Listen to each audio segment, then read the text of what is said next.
Witches will be gathering in Brooklyn, New York this weekend to attempt to cast a spell on Supreme Court Justice Brett Kavanaugh. I could not possibly have made that up. The witches will gather at Catland Books, which says it is Brooklyn's premier occult bookshop and spiritual community space. So if you find yourself in one of Brooklyn's lesser occult bookshops and spiritual community spaces, then you've come to the wrong spiritual community space. The invitation on Catland's Facebook page reads, quote, and this is a real quote, "Please join us for a public hex on Brett Kavanaugh upon all rapists and the patriarchy at large, which emboldens, rewards, and protects them.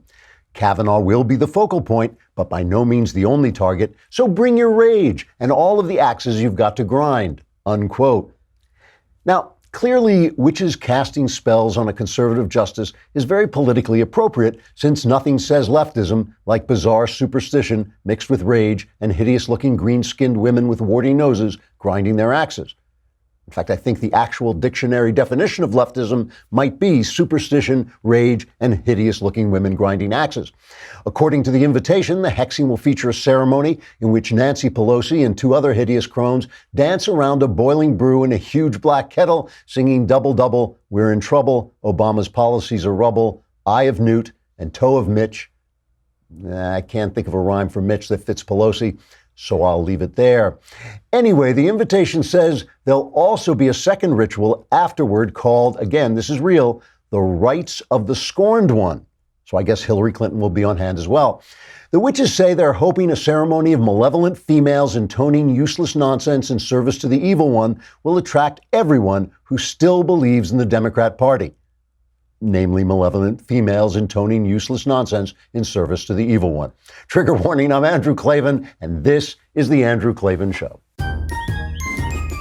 I feel hunky-dunky, life is tickety-boo. Birds are winging, also singing hunky-dunky-doo. Ship-shaped, ipsy-topsy, the world is zippity-zing. It's a wonderful day, hurrah, hooray! It makes me want to sing. Oh, hurrah, hooray! Oh, hooray, hurrah. All right, we are back. It is Thursday, and yet, once again, I would have to say the Klavanless weekend has been canceled.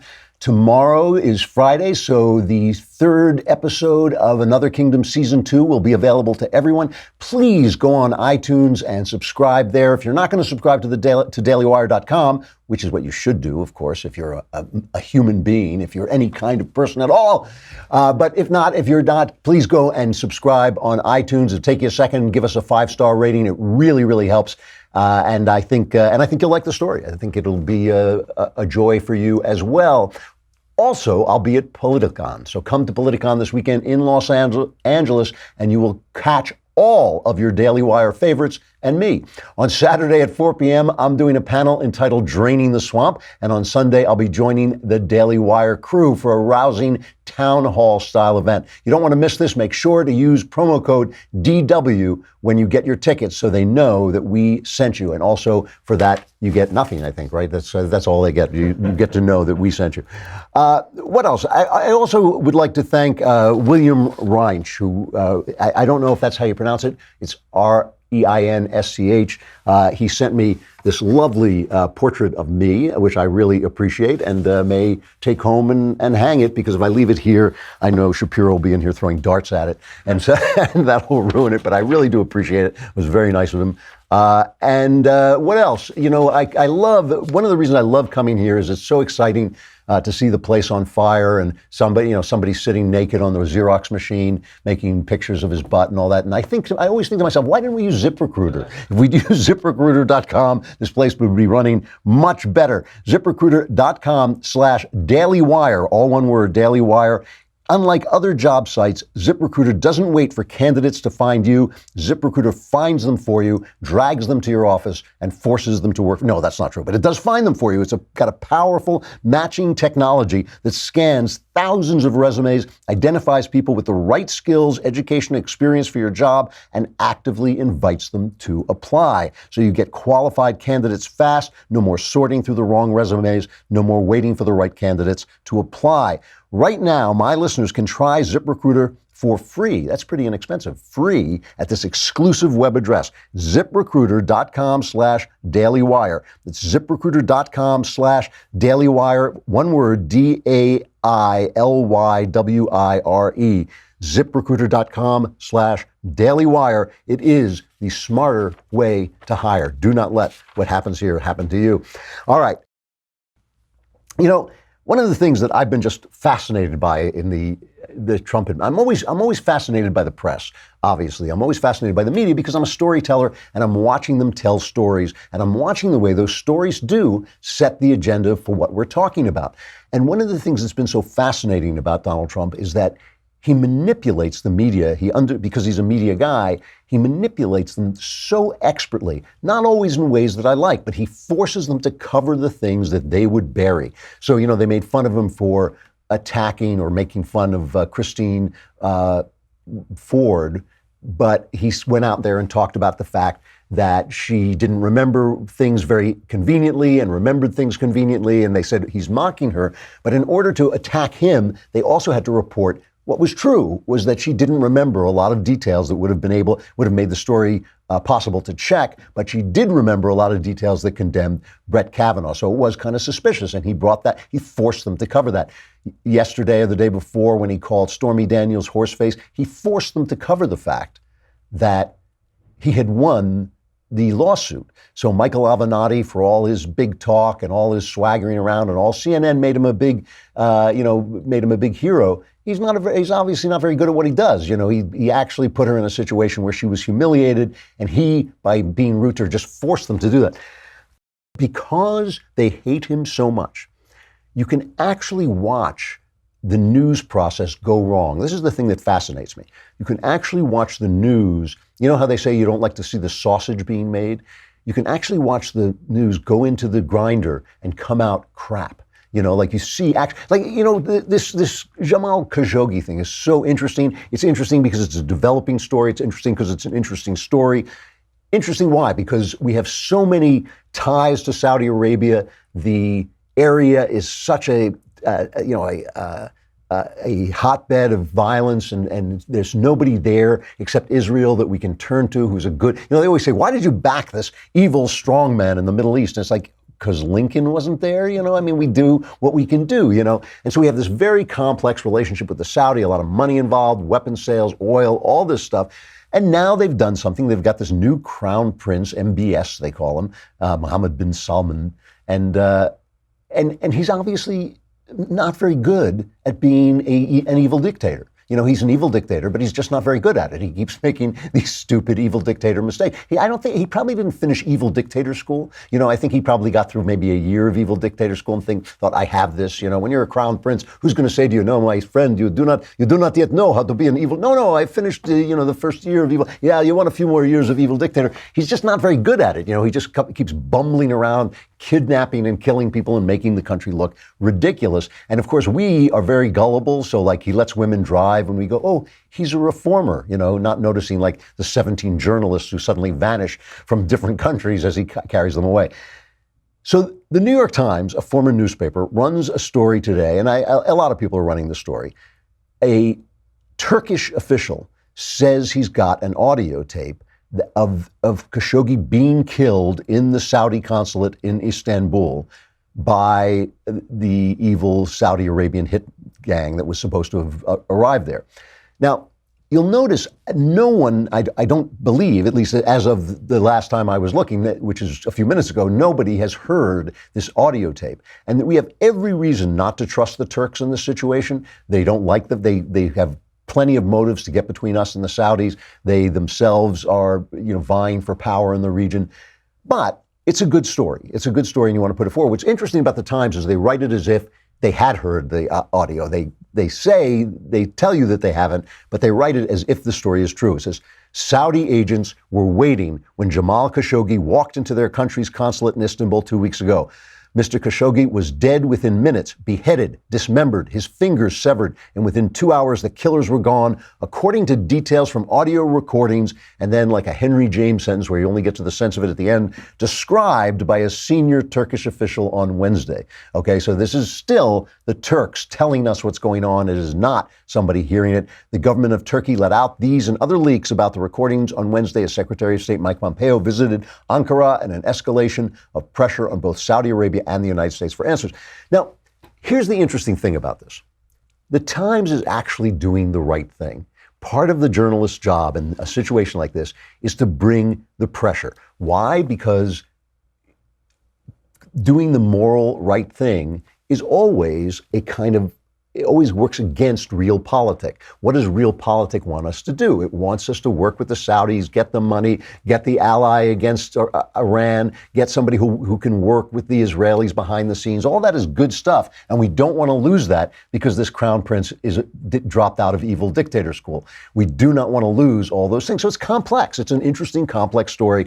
The role of the press in this story is to bring pressure on the government to do something, to make sure they do something, because it would be easy for the government to let it pass by. Morality always comes in second place. You know, I mean, did an interview in Chicago today in Chicago radio, and I was talking about Hollywood and how I never really cared about losing Hollywood work because of the things I said, because I'm a writer and the things I say are what I do. What makes me wake up in the morning is looking to get as close to the truth as I can and then communicate it in ways that will mean something to people. So when Hollywood said, yeah, if you do that, we're not going to hire you anymore, my feeling is that don't hire me anymore. You know, it doesn't make me a martyr, it makes me a writer, it makes me do the thing that I do.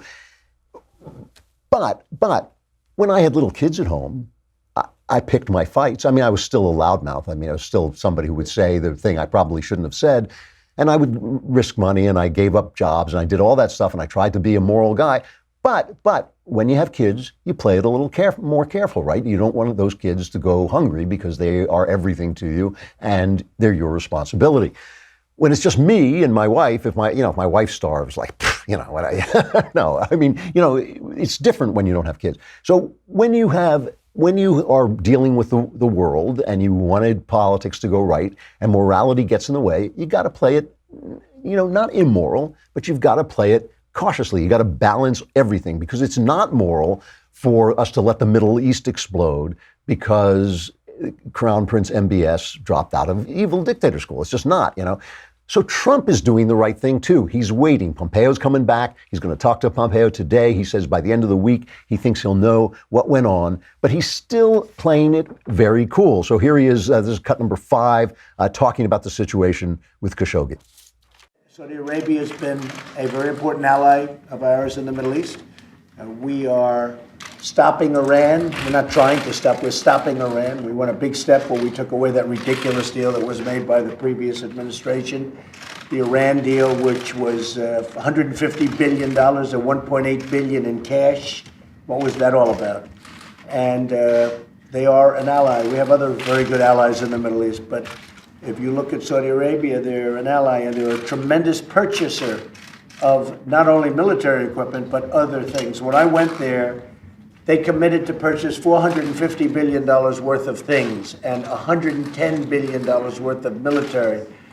Those are the biggest orders in the history of this country, probably the history of the world. I don't think there's ever been any order for $450 billion. And you remember that day in Saudi Arabia where that commitment was made. So they're an important ally, but I want to find out what happened, where is the fault, and we will probably know that by the end of the week. But Mike Pompeo is coming back. We're going to have a long talk. So that's Trump. Trump is actually being the grown-up in the room. Trump is not always the grown-up in the room. But in his Trumpian way, he's being the grown-up in the room. It is the job of the New York Times, and I'm giving credit to the New York Times, a former newspaper, a newspaper that I think has really become leftist trash, but that is doing the right thing. Bring the pressure, make sure the government knows that we expect them to do the moral thing. There's Donald Trump doing the right thing, saying what he's supposed to say, that wait, this is a complicated situation. We got a lot of stuff going on. Let's get the facts first. We're not going to do the Brett Kavanaugh and just say people are guilty because somebody accuses them. We know there's a lot of mystery and deception going on in the Middle East. Let's wait. So 2 folks doing the right thing. Who else is doing the right thing? I think the senators are doing the right thing. I think when Lindsey Graham came out and said, this will not stand, I'm not going to deal with these people, I think he was doing the right thing. Marco Rubio talking about it too. He's just making sure that they know that the government, because the government is not just Trump, the government is the legislature as well, making sure that they know. Here's Rubio doing the right thing. Luring someone into a consulate where they're thereby murdered, dismembered, and disposed of is a big deal. And by the way, this happens to be a green card holder of the United States and who have been a journalist, but he could have been, a maintenance worker at the Washington Post. It wouldn't have mattered. It's a human being whose life was taken by a direct act of a foreign government by luring him into a diplomatic facility in a third country. I mean, any one of those factors is bad. Put them all together and it's catastrophic. And as far as arms sales are concerned, it's not the money. There are other countries we could sell that to, imports. It's just not the money. The arms sales does give us leverage over a country. When they have our weapon systems, they need our maintenance, they need our replacement equipment and the like, and it gives us leverage over their behavior. That's why we're talking about arms sales now, because it's leverage.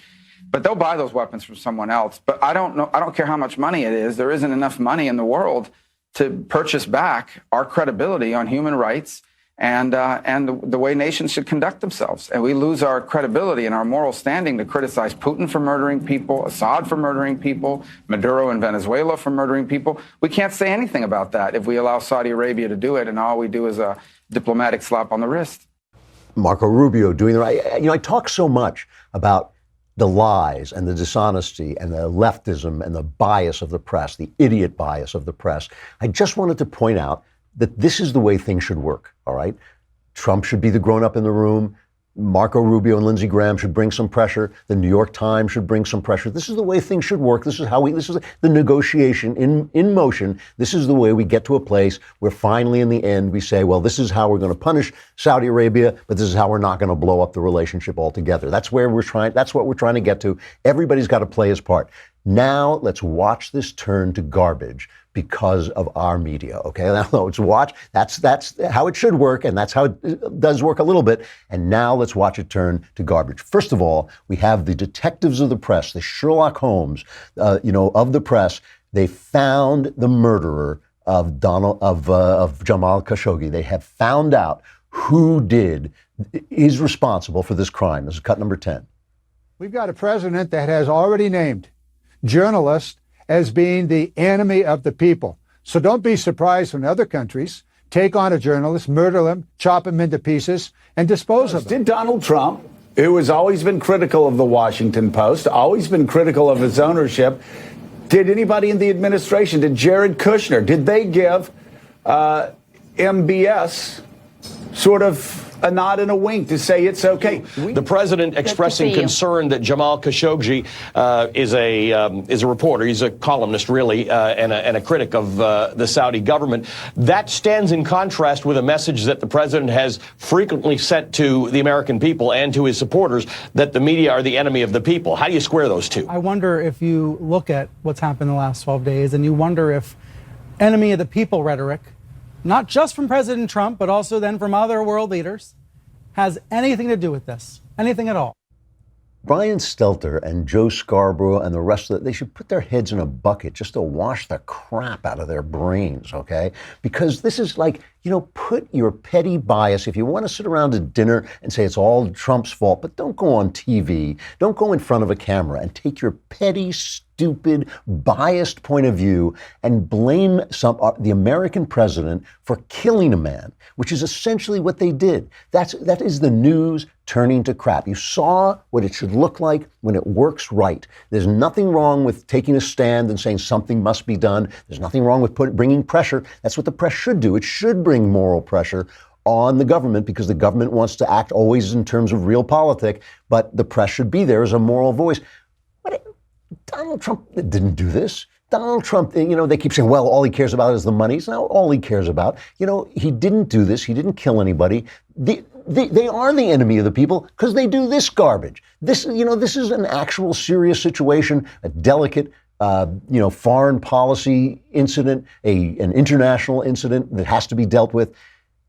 Unbelievable. And then just to make sure that they haven't quite destroyed every vestige of responsibility, every vestige of like trust we would ever have in them, they have to make it about their little game that they play, identity politics. It has to be about race. So Jason Johnson is on MSNBC, and I don't usually pick on MSNBC because I know they're just leftist clowns and they announce it. It's not like they lie about it like the New York Times. But you just have to listen to this. Cut 4. He basically said, I don't care. It was a brown journalist. He's not an American, and I'm perfectly happy with our relationship with Turkey, and I'm perfectly happy with our relationship with Saudi Arabia. Do you think, I just want to be clear about what you're saying, you think it might have been different if it was a different person? Oh, yes. I think there is a possibility. Look, I'm not going to name any particular news networks, but I suspect that if this was someone who was an American who was born here of a different color and perhaps representing a news outlet that the president was more happy with, he may have a very different opinion about how serious this is and whether or not Saudi Arabia should be held accountable. You know, when I hear that he doesn't care, that Trump doesn't care about this guy because he's brown, a brown journalist, which he barely is, the words that come to mind are the immortal words of Chris Cuomo. You are not a banana. This is Chris Cuomo's. That is the worst insult that Chris can throw at you. You are not a banana.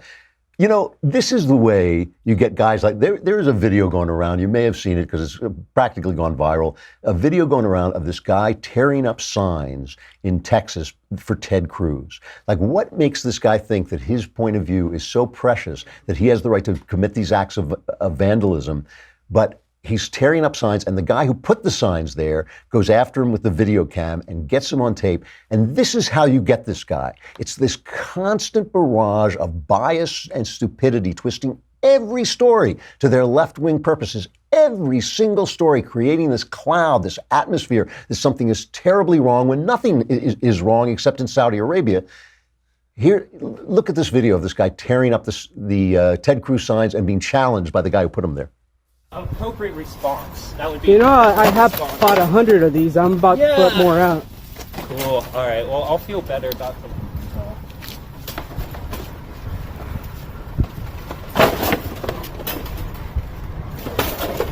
I hate Ted Cruz. I hate Ted Cruz. I hate Ted Cruz.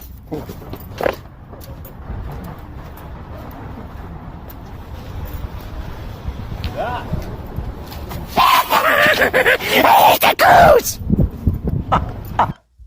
It's The Exorcist. The guy's been possessed by the spirit of CNN. They're going to bring in a priest, and they're going to do a service over him, and Don Lemon is going to spew out of his mouth this great green slime of Don Lemon. I mean, this is how you get these guys. This is how you get these guys who are screaming at people in the street, who are vandalizing buildings. This is how you get these college students who think their rage is the same thing as righteousness. You know, this is how you get them. I mean, really, I really feel like, you know, I can't remember who it was who played the priest in The Exorcist, but they should just bring him in and just like see if like he just vomits up Chris Cuomo, he just vomits up MSNBC. Unbelievable. And the only thing I can tell you is the only thing that really struck me is they have kept such watch over the culture to make sure that they can do this. You know, remember how they canceled Last Man Standing, the Tim Allen show, because he plays a conservative in the show, and they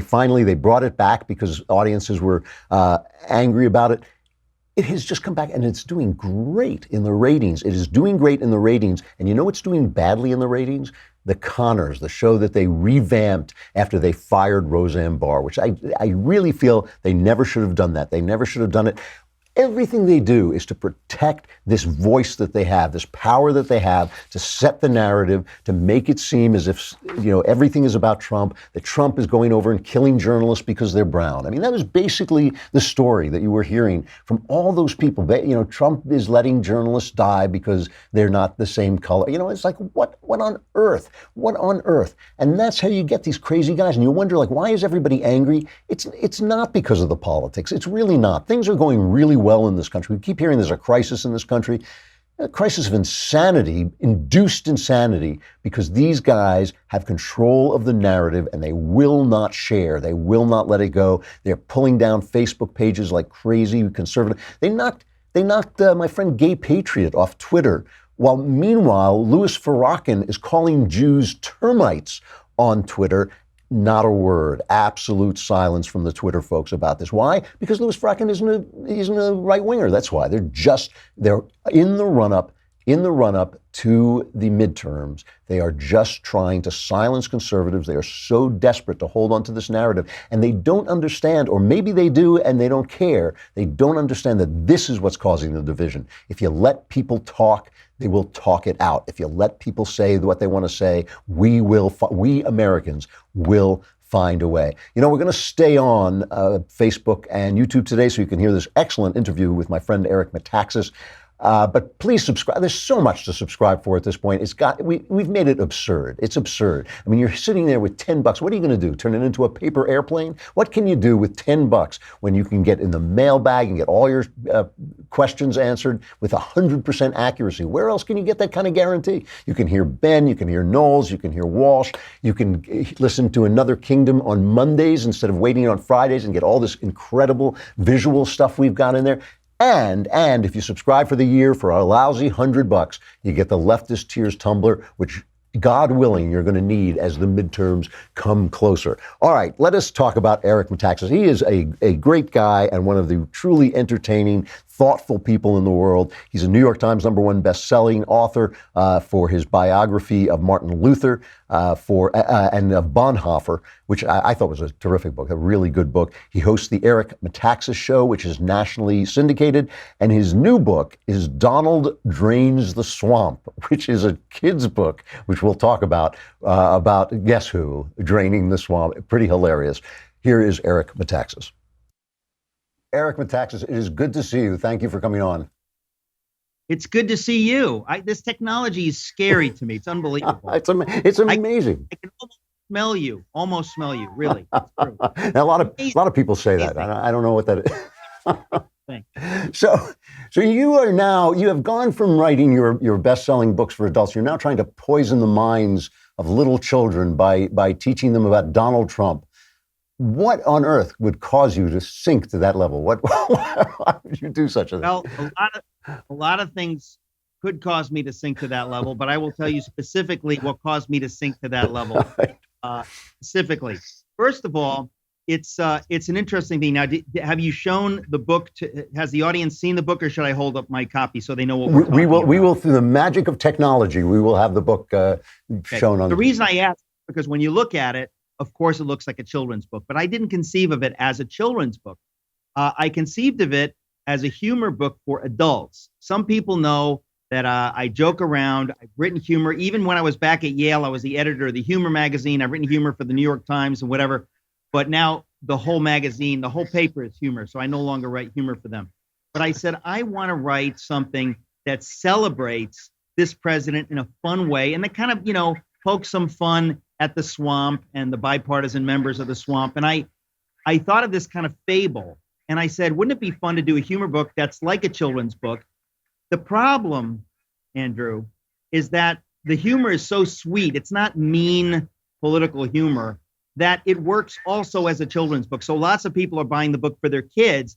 And really, it works as a children's book. It's a cute book about a caveman named Donald who goes up against the swamp creatures and drains the swamp. It's very cute. So adults will find the humor in it because there's a lot of adult kind of humor. But at the same time, it's sweet. It's not meant to be mean. Now, you were an early Donald adopter. You really sort of saw what was coming pretty early. Am I right about that?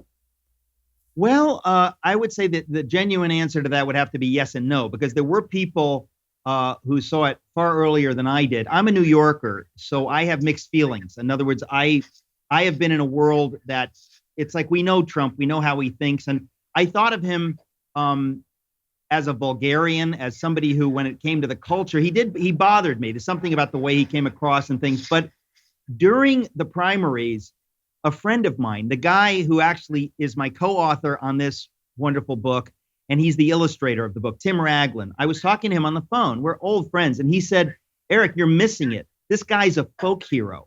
And I said, what do you mean? And he starts saying, have you seen these rallies? Watch him. He's a folk hero. There's nobody like him. So I started watching him and I thought to myself, you know what? I'm buying what this guy's selling. This guy's hilarious. He's unbelievably funny. He connects with the common man like no one I've ever seen. And what he says actually makes sense. Frankly, I was shocked. And I sort of fell in love with him. I mean, if you can believe it, I wrote a humor piece for the New Yorker, kind of making fun of Trump, right? And they published it. It was called A Few More Trump Bible Verses, kind of making fun of his biblical illiteracy. I remember that, yeah. Right. But in the course of making fun of him and writing in the voice of Trump, I found myself having an affection for him. And I sort of said, this is a folk hero. My friend is right. So I pretty quickly, depending on when people jumped in, but it was still in the primaries. I wasn't able to announce it, publicly. I have a radio program. I have a lot of people that might disagree, but I said, when he finally won the nomination, I'm going to have to, go with him, because obviously the antithesis, his enemy, his opponent is, Hillary Clinton. I don't think we have much of a choice, but I was astounded how many people still said, I will never vote for him. And I thought, I don't think you understand. There's actually not a third candidate. And I kept thinking, am I missing something? Is there a third? Is Ross Perot running? What did I miss? John Anderson? Who's running? And the fact of the matter is, to this day, there are people who they seem not to like Hillary, but they would never pull the lever for Donald. And I think at the end of the day, those people are wrong. But I try to be friendly about it because there's so much bitterness. And the reason I wrote this book is I frankly thought we need humor. We need to have some fun. You could even give this book to your liberal friends to kind of tweak them in a way that's not nasty, because it's not a nasty book. It's meant to be fun. Yeah, I don't think actually non-nasty political humor is legal anymore. I think that you may find the police at your door. So Well, now, I'll have to deal with it. Now you've been a powerful Christian voice, and I'm going to talk about that more in a minute. But one of the attacks that we hear from the Never Trumpers has been how can Christians support this man who is clearly not himself a Christian and has lived a life that is not what we would call a Christian life? What's your response to that? Well, there's 100 responses to that. First of all, let's say that you agree with that, right? Well, then how can you support Hillary Clinton by not voting for Trump? Because we can't say that she is a Christian. In fact, you'll know them by their fruits, right? I don't know where Donald Trump is in faith, but one thing I know is that his policies, generally speaking, are very, very favorable to people who have a traditional, historical, pro-American view of things. Hillary Clinton was very clearly the antithesis to that. So the idea that I could say, you know what, I'm so religious and so holy, I'm not going to vote for any of these dirty people. Well, if you do that, you let the bad guy win. There were plenty. Now, you know this as a Jew, and I know this as the author of Bonhoeffer. There were plenty Christians in Germany in the 1930s who did not stand up to Adolf Hitler because they were too holy to get their hands dirty with politics. You want to talk about having blood on your hands? When you sit on your hands, you can get blood on your hands. Let me put it that way. And these people sat on their hands, and there are a lot of people sat on their hands when Romney was running, because they said, I'm not going to vote for a Mormon. I'm a Christian, and he's not a. This is not how you make political decisions. And I think that if people cannot live in the real world and understand that sometimes you have to get political. I mean, if the Germans had gotten political and stood up to Adolf Hitler, we never would have had the Holocaust. I hate to put it that bluntly, but when religious people start saying that politics is too dirty for me to get involved, let me tell you something. The people who hate you and who hate your God and who hate everything you stand for, they're not afraid to get involved in politics, and we need to get involved. And so I really think that when people say this about Trump, that he's this or he's that, Donald Trump just got in two very pro-Constitution, pro-life, historical originalists, on the Supreme Court. Now, what do we think Hillary Clinton would have done? I don't even think somebody like George W. Bush would have the guts to put in people the way Trump did. And so you have to give him credit for that. He's not our pastor in chief. He's meant to be a politician and a president. And so I find most of these arguments really to be beside the point. But people are very emotional, and I don't know what to say. So that's why I wrote a goofy humor book. There's a piece. I think you and I are on the same page that one of the biggest questions of our time is whether Christianity is going to continue as a major force in the West. And I think that this is something that people have been talking about in Europe for a long time. Today, there was, I believe it ran today, was an article in the New York Times that has gotten harder and harder to speak about God. And he says that, he once he moved to New York, he found that the language that he would use to speak about God had actually deserted him. That seems to me like a real thing. Do you believe that that is actually something that's happening? Do you find that to be a problem in New York? Essentially, I do. And the author is a friend, Jonathan Merritt. We disagree strongly politically, but I think he's quite right on that. He's a Christian. But here's the thing. I think that Christians often are guilty of marginalizing themselves. For example, they say, well, I can't vote for Donald Trump because that would mar my witness as a Christian. And I think, what kind of witness do you think you have today? Tim Tebow, who really never did anything wrong, ever. He was vilified by the angry secular atheist left when he did everything right. So the idea that you can just avoid this and avoid that and don't vote for a vulgarian like Donald Trump and people will like you and accept your crucified savior, that's a joke. Anybody who's paid attention to the culture. I mean, look at Billy Graham. Billy Graham was just a champion with movie star looks, and many people vilified him. People of faith will always be vilified. So the question is not, does that mean we change our tactics so that we become something we're not? I mean, the question is, do we do the best we can? Do we pray for our enemies? Do we love our enemies? I really think that people can worry about this so much that we marginalize ourselves. I think that we need robust voices for faith in New York. I live in New York, as you know. We need robust voices for the Christian faith and for God all through the culture. And to the extent that I can do that, I will. But I think there's a reason most of my fellow evangelicals voted for Trump. And when people make that sort of a dirty political calculation, that's not fair. That's wrong. And I have to say that if you care about the unborn, which I do, you're going to vote for the person you think is going to protect the unborn. William Wilberforce, one of the greatest men in the history of the world, was vilified for bringing his faith into politics. Why did he bring his faith into politics? Because he actually cared about the suffering African slaves. If you care about those who are suffering and being murdered and so on and so forth, you have to get political. I think there's no way around it. And I think people who say there is are missing something. What do you make of voices? There seem to me a lot of voices out there that want the meaning that Christianity supplies, but literally cannot bring themselves to believe. And I'm thinking of the Italian philosopher Marcello Pera wrote a book, Why We Should Call Ourselves Christians, not why we should be Christians. He's an atheist. But Jordan Peterson is another one. I love Jordan, but it's almost a sport here. Whenever we see Jordan Peterson, we ask him if he believes in God. It's like shooting in a man's feet to watch him dance because he won't quite answer the question, And he has said, I don't want to be pinned down. I act as if there was a God, which is the exact phrase that Pera uses as well. What do you make of these voices of people who want the meaning but don't want the conviction? Well, I think they can get away with it. What I mean by that is nobody's putting a gun to their head and said, look, you can't have it both ways, pal. Choose now. The reality is you can't have it both ways. In other words, in this culture, you can have it both ways. And you can understand that, it's kind of like saying, I'm going to commit adultery, but I believe it's wrong. If you really, really believed it was wrong, maybe you wouldn't commit adultery. I think that there are plenty of people that, let's put it this way, people like Jordan Peterson and Marcello, is it Pera? Pera, yeah, Pera. Pera.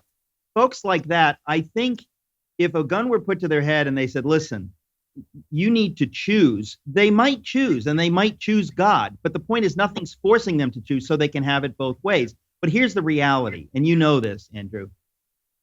Either there is meaning in the world, either there is good and evil, or there's not. If there's good and evil in the world, you need to tell me where you get it from. When somebody says to me, hey, racism's wrong, I go, oh, really? Well, I agree with you, but I know why it's wrong. Why do you say it's wrong? Go. If you take God out of the equation, you tell me why racism is wrong. People will sputter and say, well, but I just know it is. It just is. It's like, no, I know it is, but I know why it is.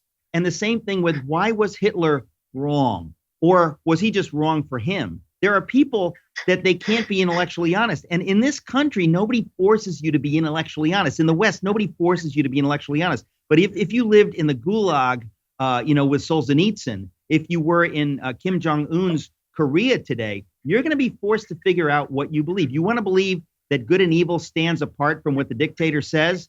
Well, at that point, you better be a Christian because you're not going to have that right. So I think people are just being intellectually dishonest because they're allowed to be. That's a great point about the West. That's a great point about the West. You run this thing in New York. What I've been fascinated by when I'm in New York, I'm usually there for such a short period of time, and I have a lot of family, so I've never gotten to go to it. But you run this thing called Socrates in the City. What is that about, and why did you start that? Well, people can go online. We posted videos. We film everything in HD, so many more people watch it online as a TV program than actually are at the events. But Socrates said the unexamined life is not worth living. And then he blew his brains out in an alley. I remember reading about that. Yeah. No, Socrates said, because I'm Greek, I kind of thought, okay, in New York City, speaking as a Christian, a person of faith, conservative, I thought a lot of people don't think about the deeper things. We don't examine our lives because at cocktail parties, you don't want to talk about the meaning of good and evil and whatever. You stop doing that as an undergraduate. And when you enter the real world, places like in New York, you avoid those conversations. I thought that's not healthy. Socrates was right. The unexamined life is not worth living. Let's examine the big questions. So I said, I will interview people who have something to say. And it doesn't always need to be on the big questions, but it always touches on the big questions. The other day, we had Mark Helprin, the brilliant novelist and conservative writer. We've had all kinds of people from all across the spectrum. Frankly, I interviewed my friend Dick Cavett about celebrity, and he interviewed me about miracles.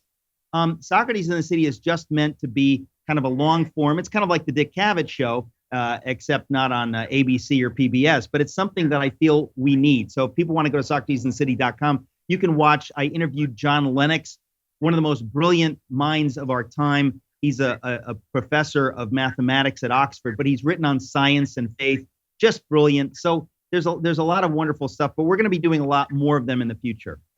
Eric Metaxas, when we first met, you told me we were living proof that in Christ there is no Jew or Greek. It's always great to see you.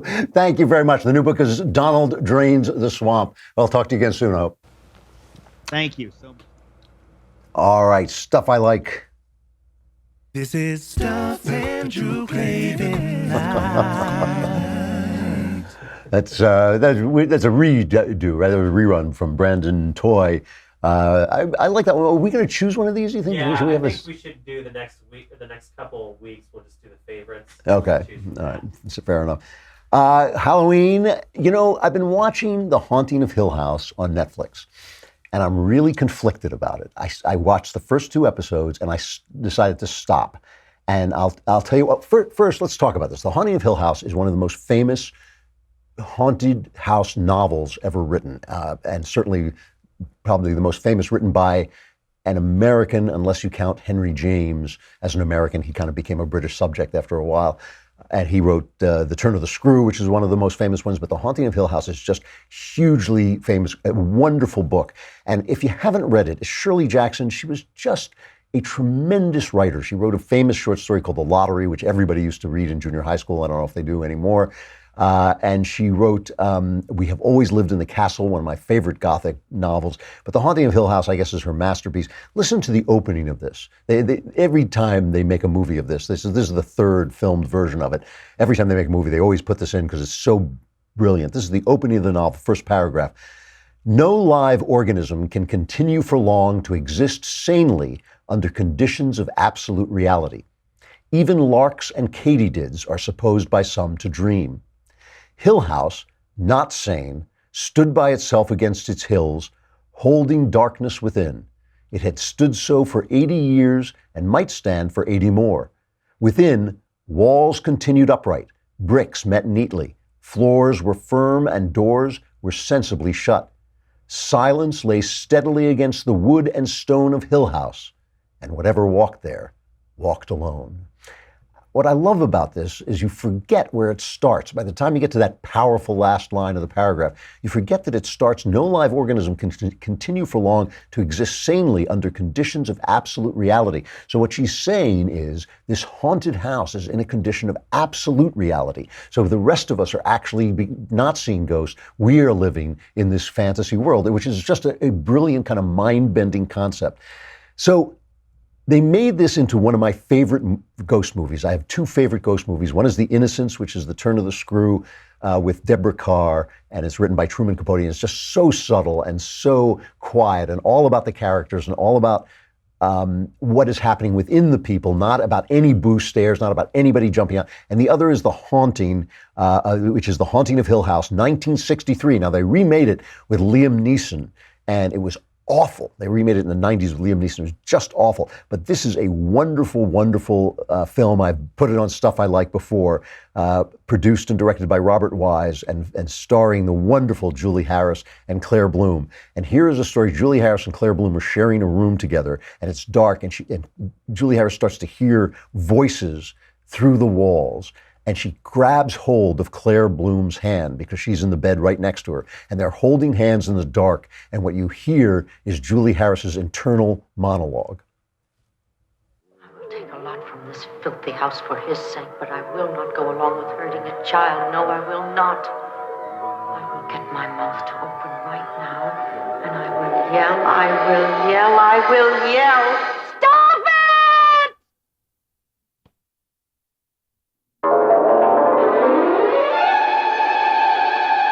What? What? No, what?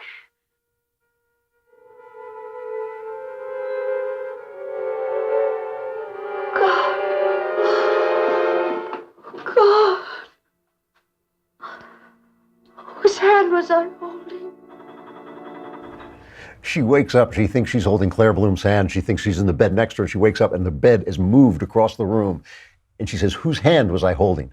That to me is brilliant. That's like the scene in Paranormal Activity where they spread flour on the floor and they wake up and there are footsteps in the flour. You don't have to show people anything. It's just scary. It is scary to think of that. So what is driving me crazy about the Netflix version of The Haunting of Hill House is that they do scenes like that and then they ruin them with some big boo scare.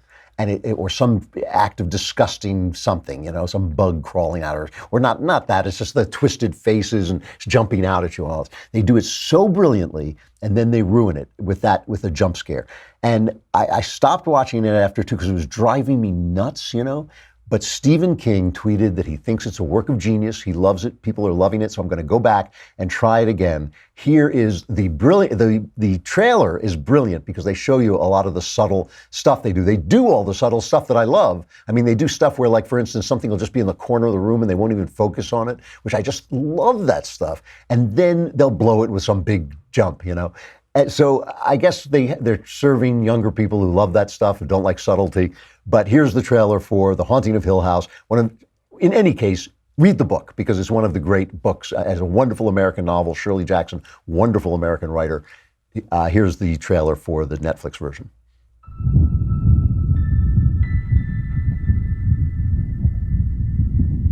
Now I want you two to get good rest. What if I have a bad dream? Well, I'm sure we can handle any dream you have. What if I dream that you sent us away into the dark and we get hurt? Really hurt?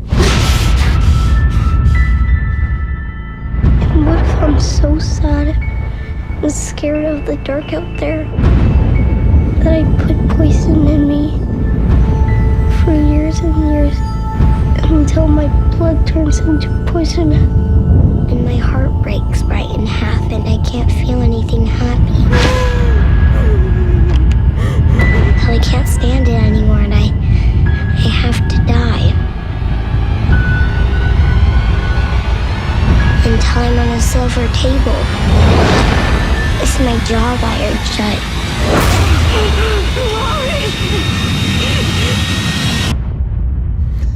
So it's got some spooky stuff in it. I'll go back and look at it again. Stephen King has great taste in this stuff. I mean, he's the one who pointed me to The Little Stranger, one of the best ghost stories I've read recently. But read the book. Shirley Jackson's Haunting of Hill House is a wonderful short novel for Halloween that you'll really like. It's interesting to me that both The Haunting of Hill House and The Turn of the Screw are about sexually repressed women. And a lot of ghost stories are about women. It's really interesting. I mean, if you think of horror stories, The Exorcist is about a girl basically becoming a woman. It's basically about monarchy or first period is really what that movie is about. And Rosemary's Baby is about a woman giving birth and all that. Women are just scary, you know, their bodies change and it's all kind of weird. It's like, you're just a scary bunch of people, ladies. All right. Again, not a Klavanless weekend. Please, tomorrow, Another Kingdom Season 2, Episode 3 will be available to everybody. Go on to iTunes and subscribe and give it 5 stars. We really could use the support. It's doing very, very well. We're really happy with it, but we would like it to do even better. Or subscribe to dailywire.com and you can get the whole thing with the reads and everything. Also, if you're in LA, come to Politicon, and I'll be there Saturday at 4 p.m. doing a panel entitled Draining the Swamp. I think Ann Coulter will be there with me. So anytime I get to sit next to Ann Coulter, it's a very dangerous situation for all of us. On Sunday, I'll be joining the rest of the guys at the Daily Wire. We'll do a town hall style event. If you can't come and watch it, you can go on and see it on dailywire.com and, maybe subscribe. It would be on Monday it'll be there for subscribers. All right, great. In the meantime, you've got me here sitting there talking to you. I'm Andrew Klavan. This is the Andrew Klavan Show. I will be back in this seat again on Monday.